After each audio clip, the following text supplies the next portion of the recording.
जय हिंद प्यारे साथियों, कुछ पर डिप्लोमा प्लेटफॉर्म पे आप लोग का तहे दिल से स्वागत है। आज का वीडियो जो है, जो 12th पास कर चुके हैं और 10th के बाद जो ITI कर चुके थे, उसके बाद आगे कुछ करना चाहते हैं तो उनके लिए ये गाइडेंस वीडियो है। और आप लोग को हम बताना चाहते हैं कि जो आप लेटरल एंट्री से डिप्लोमा करना चाहते हैं, इंजीनियरिंग करना चाहते हैं डिप्लोमा से, तो आपके लिए फॉर्म आ चुका है। जो BCEC बोर्ड द्वारा DCEC के अंतर्गत डिप्लोमा सर्टिफिकेशन के लिए जो कोर्स चलाए जाते हैं, जो कॉलेज में आपको सारी चीज़ सिखाए जाते हैं, उसका ELI का फॉर्म आ गया है। जिसे अगर आप 12th तक कर चुके हैं और 10th और ITI कर चुके हैं तो आपको फर्स्ट ईयर से नहीं बल्कि डायरेक्टली सेकेंड ईयर में एडमिशन मिलता है। तो उसके लिए जो एग्ज़ाम होते हैं, जो एंट्रेंस होता है, उसका फॉर्म आ गया है। हम लोग मतलब एक दिन लेट हो चुके हैं, लेकिन 20 तारीख से, जैसे कल से इस फॉर्म अप्लाई हो रहा है। क्या प्रोसीजर है, क्या डॉक्यूमेंट लगेंगे, वो सारे चीज़ें आज के वीडियो में हम लोग आपको बताएंगे। और बिना देर करते चलिए वीडियो को शुरुआत करते हैं। तो सबसे पहला ये जो वीडियो है, जो 12th कर चुके हैं, पास आउट होकर बैठे हैं या फिर तैयारी ऑलरेडी कर रहे हैं, तो उनके लिए है। दूसरा, 10 के बाद डायरेक्टली वो 12th नहीं किए थे बल्कि ITI कर लिए थे, तो ITI अगर कंप्लीट हो गया उसके बाद भी पॉलिटेक्निक करना चाहते हैं तो उनके लिए है।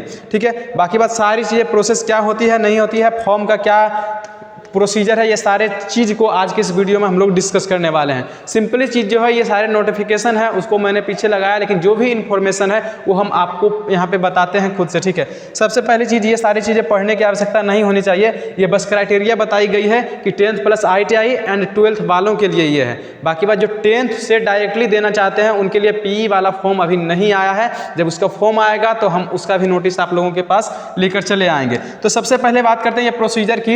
ये जो ऑनलाइन फॉर्म है और कब तक ऑनलाइन होगा, कब से हो रहा है, फिर इसका एग्जाम का डेट क्या होगा, फिर अगर पेमेंट करना चाहते हैं, इस मतलब कि फॉर्म अगर रजिस्ट्रेशन कर रहे हैं तो उसका पेमेंट करना चाहते हैं तो उसका कब है। अगर मान लीजिए किसी गलती कारण से आपका डॉक्यूमेंट में, जैसे आधार कार्ड हो या फिर 10th का मार्कशीट हो, किसी चीज़ में डॉक्यूमेंट में एरर हो गया हो, तो उसको एडिट करना चाहते हैं कि हमको एडिट करना है, नहीं तो बाद में दिक्कत होगी, तो उसके लिए कौन सा डेट है, कब तक डेट है, इन सारे चीज़ को आज के इस वीडियो में जानेंगे। इसका प्रोसीजर पहला जो है, देखिए पहला नंबर, सारे डॉक्यूमेंट के बारे में बताते हैं। रजिस्ट्रेशन होता है, रजिस्ट्रेशन के बाद आपका जो होता है प्रूफिंग वेरिफिकेशन होगा सारा कुछ। उसके बाद आपने 10th में कितना स्कोर किया, उसका जो फाइल वगैरह होता है, चाहे मार्कशीट का हो, वो सारा चीज़ अपलोड होगा। तो ये सारे डॉक्यूमेंट, क्योंकि आप ये 12th में कर रहे हैं तो आपका 10th का भी लगेगा और 12th का भी लगेगा। लेकिन अगर आप लोग चाहते हैं कि 12th कर लिए हैं लेकिन हमको फर्स्ट ईयर से पढ़ाई करनी है, क्योंकि सेकंड ईयर में डायरेक्टली नहीं कर पाएंगे, तो आप PE से भी दे सकते हैं। उस वक्त केवल 10th का लेवल से ही फॉर्म भरिएगा। ठीक है, पहला प्रोसेस आपका है, देखिए रजिस्ट्रेशन होगा, तो रजिस्ट्रेशन में वही सारे डॉक्यूमेंट की बात लगेंगे। दूसरा आपका है कि verification, multi step application form, यानी कि जितने भी सारे स्टेप बाय स्टेप जो होंगे ना, आपका डॉक्यूमेंट उसका वेरीफाई होता है। जैसे आधार कार्ड हो गया, आपका फोटो होगा, सिग्नेचर होगा, सारा चीज़, ताकि आपका जो एडमिट कार्ड जारी होता है उस पर सारा चीज़ डिटेल रह सके। और बाद में जब एग्जाम सेंटर पे एग्जाम देने जाइएगा तो आप में अगर आधार कार्ड और एडमिट कार्ड है तो उसमें कोई अंतर ना पाए, इसलिए ये सारा वेरिफिकेशन होता है। ठीक है, अगला प्रोसीजर यहाँ पे तीसरा में है step 3, application preview and final submission. मतलब कि जो आपको एप्लीकेशन को सबमिट किया जा रहा है, उस एप्लीकेशन में सारा कुछ सही है या नहीं है, चेक करने के बाद आपसे जो भी आप खुद से भरिए या फिर किसी से अप्लाई करवाइए, वो आपका फाइनल सबमिशन करवाएगा। ठीक है, स्टेप 4 है पेमेंट ऑफ एग्जामिनेशन। कहने का मतलब देखिए 850 के करीब पैसे लगते हैं, ELI हो या फिर PE हो, ठीक है, उनके लिए। बाकी बात हो सकता है कि पेमेंट की फ़ी जो बढ़ गई हो, तो उस हिसाब से इन्फॉर्मेशन जो आपके साइबर कैफे में या खुद से अप्लाई करेंगे या फिर वेबसाइट जहाँ से आप फॉर्म को अप्लाई कीजिएगा वहाँ पे इन्फॉर्मेशन मिल जाएगी। आप जब पेमेंट कर दीजिएगा तो आपका सारा प्रोसीजर कंप्लीट हो जाता है। और लास्टली में ये सारे कुछ जो गाइडेंस है, तो इस गाइडेंस को हमको पढ़ने की आवश्यकता नहीं है, क्योंकि सारी चीज़ें यहाँ पे जो दी गई हैं वही चीज़ हम आपको बोल को बता रहे हैं। ठीक है, अगला देखिए है फिर स्टेप 5 में कह रहा है हमारा डाउनलोड कन्फर्मेशन पेज। कहने के बाद जो आपका रिसिप्शन होता है, जो आपका रिसिप्ट होता है पेपर का, जैसे आपने फॉर्म भरा तो सारा डिटेल का, और एक फॉर्म होते हैं जब आप एडमिशन लेने जाइएगा तो उस एडमिशन में part A and part B करके एक कागज़ निकलता है, जो कि आपके कॉलेज में जब तक आप उसको सबमिट नहीं कीजिएगा तब तक आपका एडमिशन डॉक्यूमेंट वेरिफिकेशन नहीं होगा। तो ये कागज़ जो आपको 5-6 प्रकार के पेज देंगे निकाल के, उन सारे कागज़ को अच्छे से सुरक्षित अपने पास रखना है, क्योंकि जिस कॉलेज को आप काउंसलिंग के बाद मिलेगा तो उस कॉलेज में उसकी रिक्वायरमेंट पड़ेगी। अगर उस चीज़ को नहीं देते हैं तो आपका एडमिशन या डॉक्यूमेंट वेरिफिकेशन में दिक्कत हो सकता है कि एडमिशन नहीं भी हो। इसलिए कागज़ को संभाल के रखिएगा, ये आपका 5वां स्टेज में यही मिलने वाला है।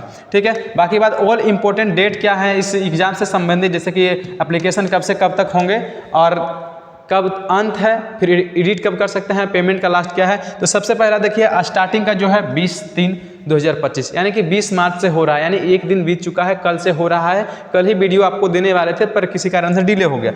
दूसरा है कि कब तक चलेगा, यानी 15/4/2025 यानी 15 अप्रैल तक इस फॉर्म को अप्लाई किया जाएगा।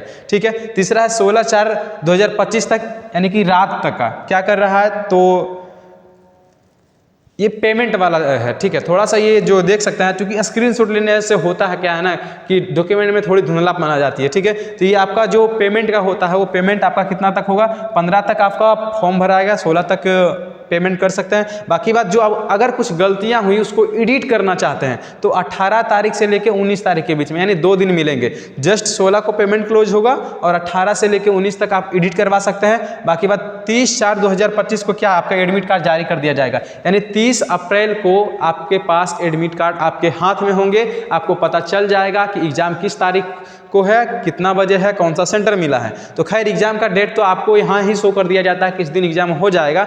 आपका बस टाइमिंग, यानी कि कौन फर्स्ट शिफ्ट पड़ता है या सेकंड शिफ्ट वो वाला, और कौन सा सेंटर पर है वो वाला, वो चीज़ आपको देखिए। एग्जाम का टाइमिंग क्या है, 11/5 यानी 11 मई को आपका एग्जाम कन्फर्म हो जाएगा। ठीक है। और आपका एडमिट कार्ड जो है वो 30 अप्रैल को जारी हो जाएगा। यानी आपके पास देखा जाए तो ज़्यादा समय नहीं है, मिला जुलाकर 2 महीने का समय है। मिला जुलाकर है, पूरा नहीं। ऐसे अच्छे तौर से देखेगा तो आपके पास 1.5 मंथ का समय है। अब बाकी बात एली के लिए कौन सा सिलेबस होता है, कितना तैयारी करना पड़ता है, कितने सवाल आते हैं, नेगेटिव मार्किंग होते हैं या नहीं होते हैं, इन सारे चीज़ों को अगर जानना चाहते हैं तो हम अगले वीडियो में बताएंगे। सारे चीज़ शॉर्टलिस्ट करके बता देंगे। बाकी बात कौन से इंपॉर्टेंट टॉपिक होते हैं जहाँ से सवाल पूछे जाते हैं, और हो सकता है कि बहुत सारे सवाल या बहुत सारे कॉन्सेप्ट हमेशा रिपीट होते हैं कि यहाँ से अक्सर पूछे जाते हैं, तो उन सारे चीज़ों को आप लोगों को कवर करवा देंगे। चाहे आप एली वाले यानी 12th लेवल के हों या फिर पी से आएंगे जो 10th लेवल के हों, दोनों के लिए हम लोग 24 तारीख से कंटिन्यू क्लास देने वाले हैं और टॉप 10 क्वेश्चन हर सब्जेक्ट के करवाएंगे। एक बात याद रखिएगा, आपके जो नंबर होते हैं, रैंकिंग होते हैं, उसमें केमिस्ट्री सबसे ज़्यादा रोल अदा करती है। केमिस्ट्री अगर आप रट जाइएगा ना, क्योंकि केमिस्ट्री रटने वाली ही चीज़ है, तो ज़्यादा नंबर आएंगे। तो इसलिए केमिस्ट्री पे हमारा ज़्यादा फोकस रहेगा, बाकी हर चीज़ें बताते जाएंगे। फिर भी यदि कोई दिक्कतें आपको रहती है इस वीडियो को समझने में तो आप कमेंट में पूछ सकते हैं, जो भी सवाल हो। बाकी बात चैनल को सब्सक्राइब कर लीजिए, आगे आपको गाइड करते रहेंगे और हर प्रकार की इन्फॉर्मेशन प्रोवाइड करती जाएगी। ठीक है। फिर मिलेंगे नेक्स्ट हेल्पफुल वीडियो में। जय हिंद, जय भारत, धन्यवाद।